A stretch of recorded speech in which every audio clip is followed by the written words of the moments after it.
In today's video, I am going to be picking 5 basketball drills from my newest book, 100 Basketball Drills for Kids. These are drills that are going to be mostly used for kids between the ages of 6 and 14, so elementary school kids. So let's get down and let's check out these 5 basketball drills out of those 100 that are in that book. You can purchase that book down in the description below. So in this first drill, we are going to have 2 rebounding players, a rebounding line and an outlet line. The whole idea is to try and teach our team how to rebound and then how to outlet to a player and get down court as fast as possible so that we can score on the other end of the court. You can stack this drill as well, but I'm going to be starting with a coach up top. He's going to take that shot. When he takes that shot, in my opinion, if you're like me and you hit those shots where you just try to miss, you can start here and just bang it off the rim.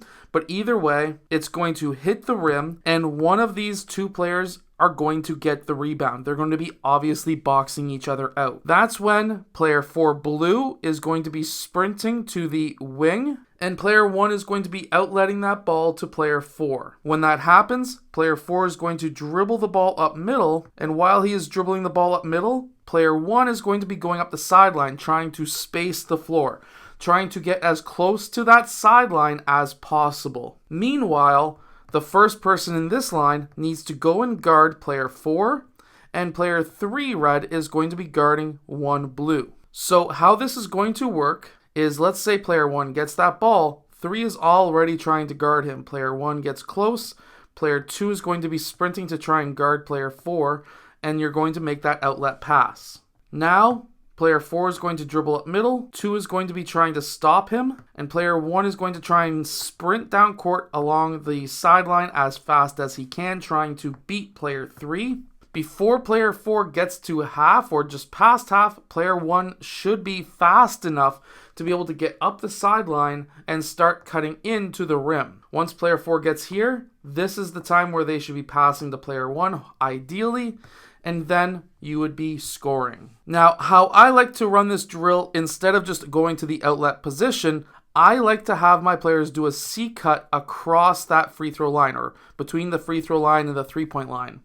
The reason being is because now you can lead that pass and you already have a full head of steam to get down court as fast as possible. Now, player 1 can go up this sideline again. Same idea, just now we are doing a C cut across right here. You can also call it a banana cut. There's so many different names for it. Now you can stack this drill. So now you take the shot. Now we've got 3 players. So now, let's say player blue gets that ball again. 4 does that banana cut, C cut, whatever, across the 3-point line. Now, player 2 red needs to be guarding 4.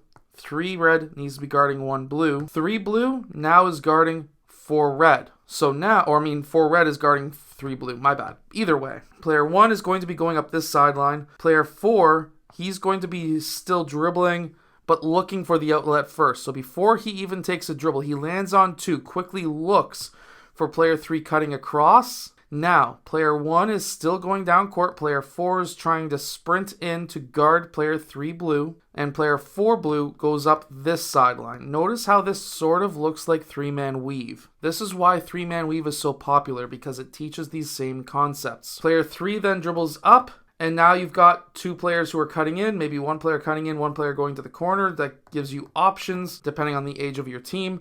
But this is a great drill to be able to run. Now, I'm only going over the basics of this, but the shell drill is very popular and very, very good to run because everyone should be looking to run man-to-man defense first, in my opinion. And as we can see here, player who has ball, defender is man on. Now, player 4 is 1 step away from player 4 blue and generally in the gap, which is right about there, because now they are shutting off the ability for player 1 to drive, but also still close enough to their man to recover back to defend him if there is a pass and potentially get the interception too, depending on different circumstances. And then player 3 is 2 big steps away because he is 2 passes away. Same as player 2, he is 2 big steps away because he is 2 passes away. I've gone over this in a very recent video,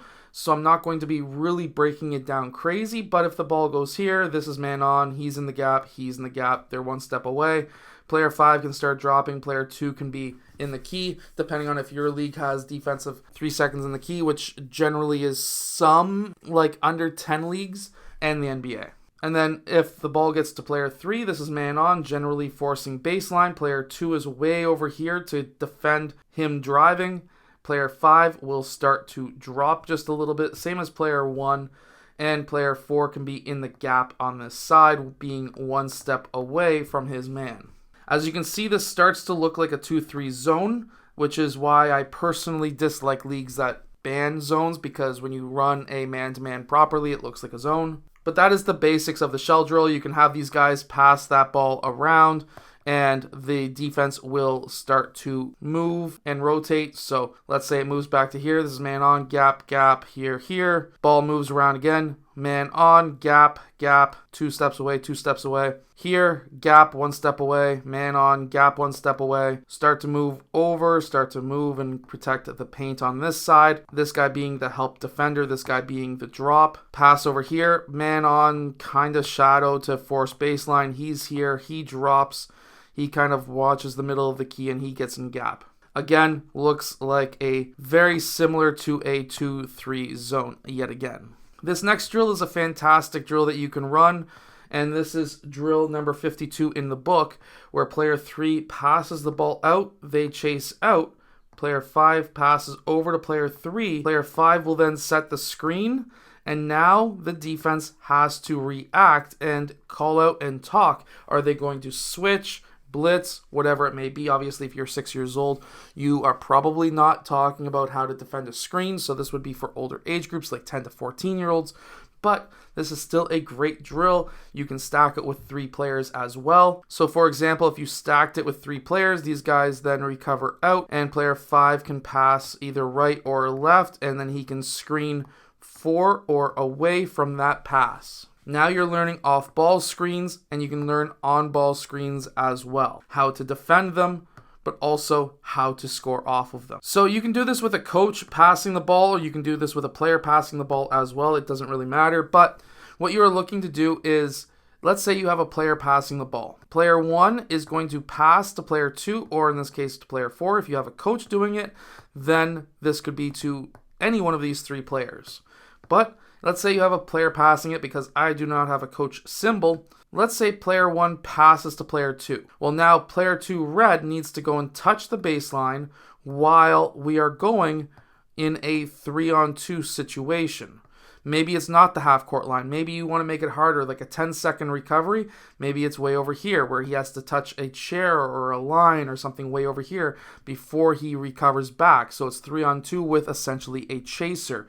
This is drill number 91 in the book. And now you're in a 3-on-2 situation until player 2 recovers back, and then it's 3-on-3. You can give a certain time limit, like 14 seconds to be able to score, and you'll be all set and ready to go. So there's different ways of running this drill, and I personally like it. It's drill number 95 in the book. You can get these 100 drills down in the description below, but this is how you can teach transition offense, but also transition defense. So when you say go, let's say you give them 14 seconds to be able to score. Player 3 needs to get back, 5 red needs to get back, and 2 red need to get back. At this time, 2, 3, 1, 5, and 4 blue go down 5-on-3. And then these 2 guys remaining, you can tell them they have to count to 5, or the coach just holds them back until 5 seconds is counted. Whatever it may be, however which way you want to run this, they will then be trying to